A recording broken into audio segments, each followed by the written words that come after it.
Magandang oras mga kababayan, mga ka-Golden Boy. Ito yung sinabi ko na balikan natin yung nangyayaring road rage sa Antipolo noong nakaraang 3 araw. At meron tayong nakalap na pahayag ng isang legal attorney. Ito yung magaling na attorney na nag-vlog din. At well, kung siya yung judge nito, ay masasabi niyang incomplete self-defense. Pero muntik na. Kunti na lang ay self-defense lang talaga yun. Ano bang mga elemento para sabihing self-defense ang pagbaril mo dahil sa road rage? Well, alam natin na napakaraming mga motorista kagaya ko, kagaya nyo, na palaging nasa daan araw-araw at palaging merong mga insidenteng talagang magpapainit sa ating ulo. Diba? So ito, kapag talagang hindi na mapigilan, talagang nagdilim ng paningin, natamaan ka na sa panga mo, magkabilaan, tanggal yung ngipin mo, so anong pang gagawin mo, di ba? At pinagtulungan ka, 3, wala kang magawa. Pati pamilya mo na nanganganib din kasi baka idamay pa, di ba? Kaya in the mode of self-defense ka na, kahit na hayop ay merong self-defense mechanism, kahit mga insekto.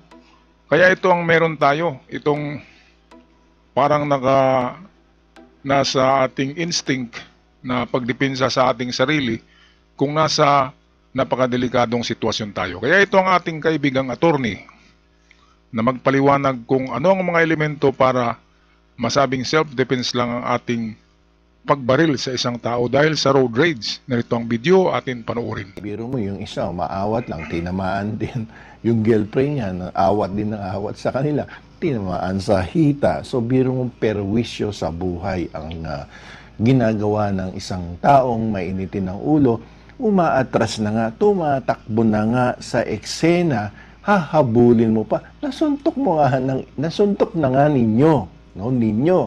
Nang ilang beses sa mukha at sa sikmura yung tao, hindi pa ba sapat yun? Tama.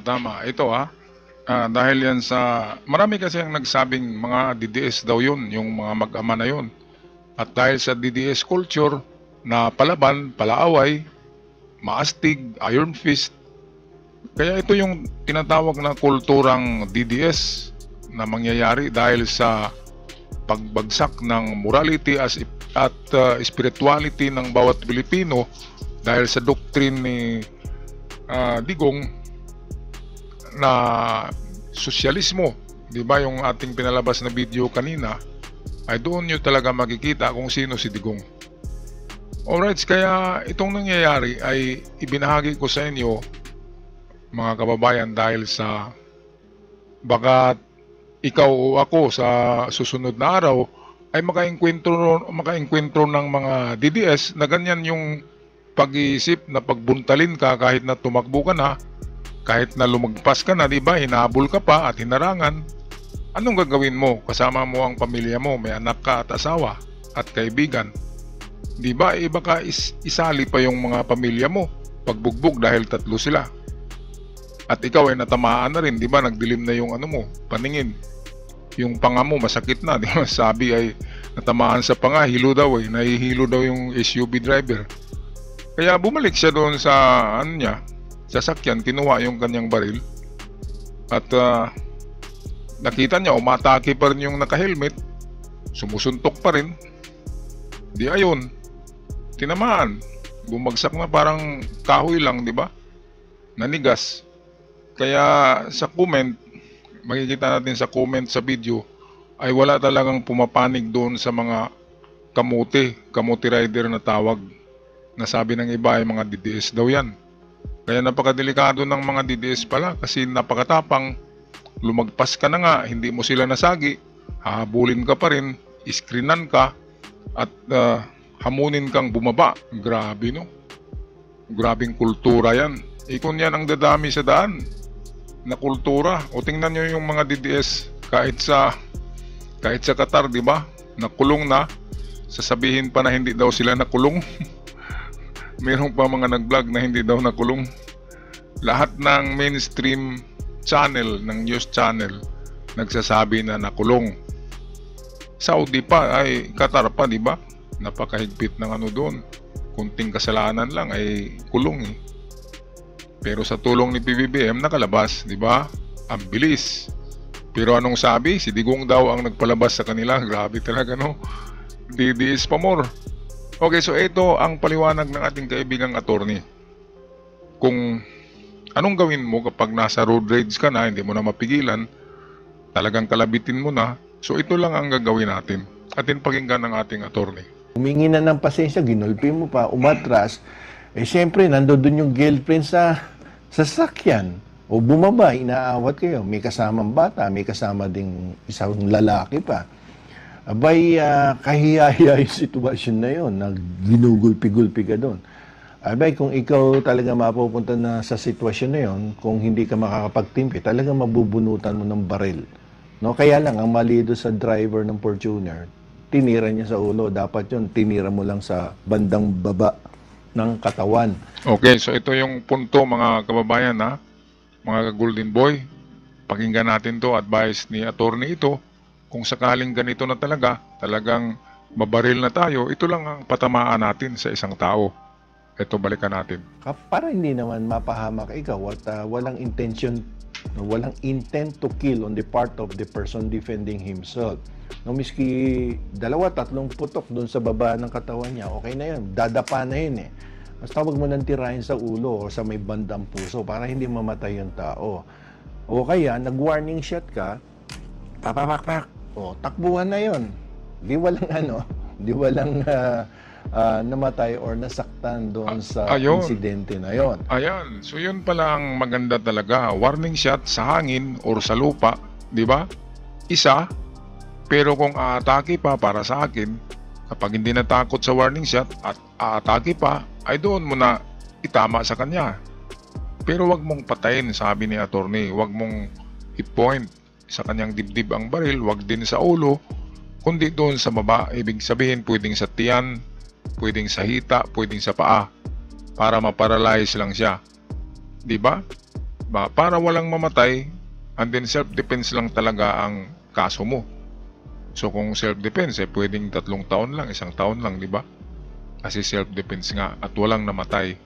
So pwedeng ikaw ang magpagamot sa ospital, diba? Ganyan talaga pag magdilim ang ating ulo, ay yung iba nga ay saksakin nila yung asawa nila kapag nag-aaway kasi nagdilim ang ulo.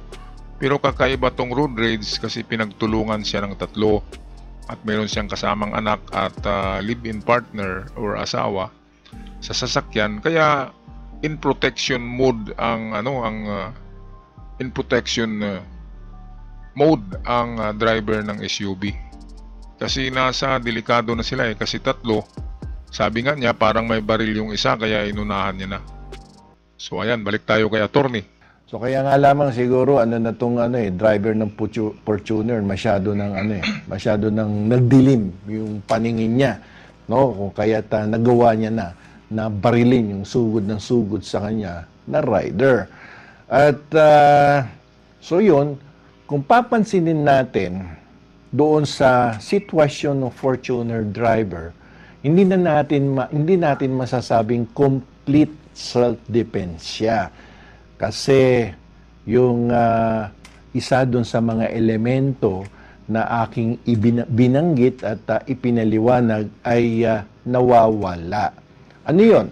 Ulitin natin In order to prove or invoke the doctrine of self-defense, there must be an unlawful aggression. In this case, merong unlawful aggression. Inaatake siya ng inaatake, ginulpi, sinuntok sa mukha, sa sikmura, hinahabol, umaatras na siya, bumalik to sa kotse.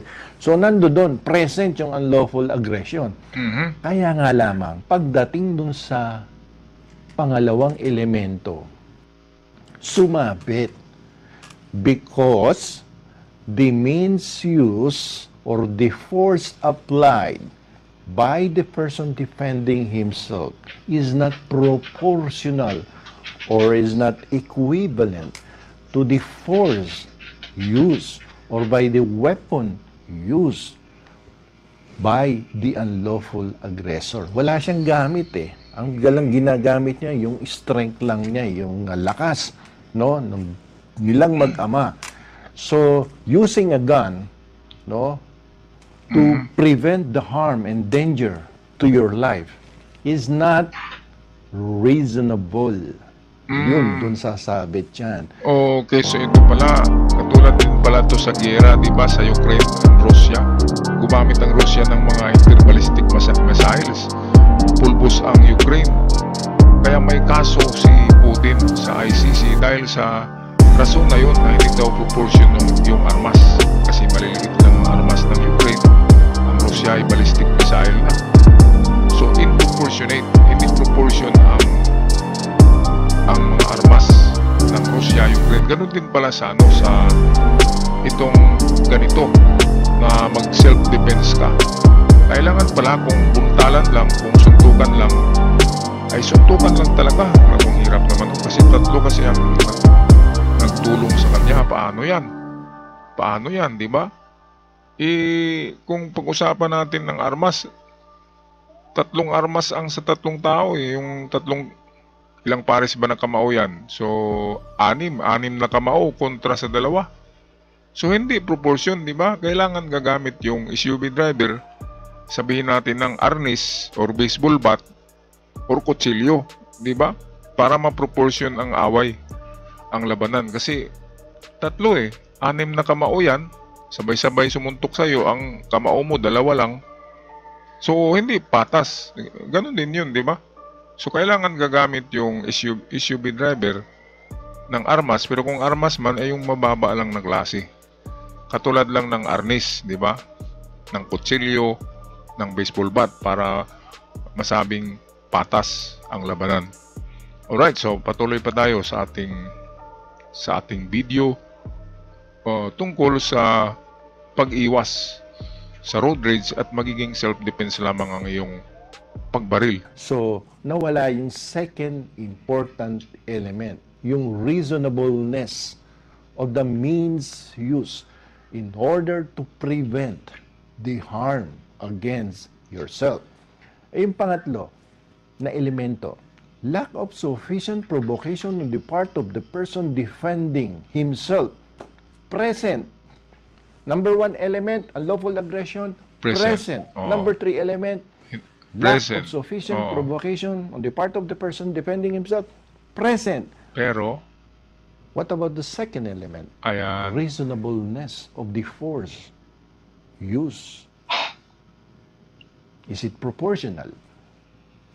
Absent.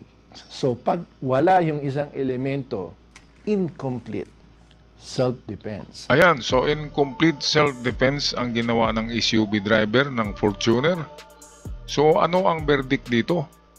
Well, ito yung verdict ng ating kaibigang attorney. Atin pakinggan ng mabuti para palagi natin ito maiisip kapag nasa ganitong sitwasyon tayo na in road rage mode, ay ito ang mga gagawin natin. Ano mangyayari? Mamimitigate lang ang kanyang liability. Ano ibig sabihin ng mitigate? Mababawasan lamang. No? Ang bigat ng parusa laban sa nakapatay na Fortuner driver. So ayan, klarong-klaro mga kababayan, mga ka-Golden Boy, na yung SUV driver na nakabaril at nakapatay ay mabawasan lamang ang kanyang sentensya. Sabihin natin ay merong 20 years na sentensya. So dahil sa yung tatlong elemento ay present yung dalawa at yung pangalawa lang ang di ba? Ang hindi correct. So ibig sabihin ay meron siyang discount sa kanyang sentensya, di ba? So kung 20 years ay pwedeng maging 15 or 10 years yan. Dahil sa muntik ng maging self-defense gumamit lang siya ng sobrang puwersa dahil ginamit niya baril, tapos yung kalaban niya mga kamao lang, mga kamay lang, di ba? Alangan naman na padamihin niya ang kamay niya ng SUV driver, di ba? Dalawa lang yung kamay niya Sulugi talaga siya sa fist fight. Kaya okay lang sana kung meron siyang baseball bat. Ako mga kababayan, meron akong baseball bat sa aking front seat sa sasakyan.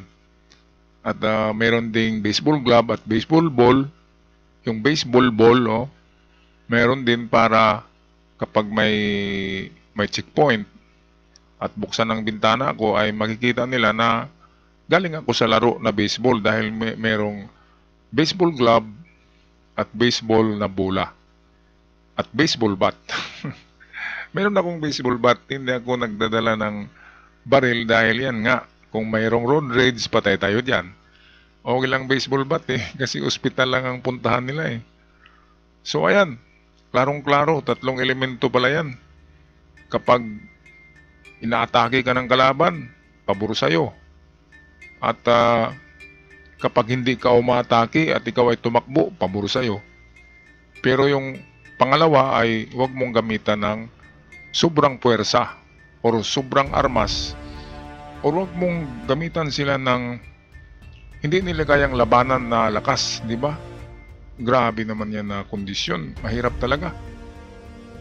Advice ko, mag-aral na lang siguro tayo lahat ng martial arts at self-defense para at least buntalan na lang, no? Kickboxing na lang sa daan. Di ba? Aikido na lamang ang gagamitin at huwag na yung mga armas. Kasi pag nagkapatay tayo, naku, ang hirap. Maiwanan natin ng asawa. Ang iyong asawa, maiwanan mo mga anak, mga kaibigan, mga magulang. At yung trabaho mo, matigil. Grabe. Person deprived of liberty ka na, PDL. Wala ka ng liberty. Kaya mahirap.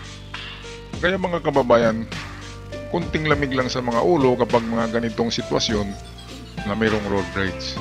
Alright? At yung tip ko ay magbilang lang ng 10. Banggitin lang ang Mississippi 1, Mississippi 2 hanggang Mississippi 10. Basta't kada numero 1 segundo ang pagitan niya sa susunod na numero. So 1, 2, 3, 4 hanggang 10. Bababa ang high blood sa iyong ulo. Yan ay very tested na yan, mga kaibigan. Kaya kahit sa anong away, kapag tataas na ang high blood pressure mo, ay magbilang ka lang ng 10. Ibig sabihin, 10 segundo. Okay, so ako'y magpaalam na mga kababayan. Paki-subscribe sa ating channel para palagi tayong updated at makatulong din kayo sa akin at sa ating mga mamamayan. Hanggang sa muli, paalam at ingat ang lahat.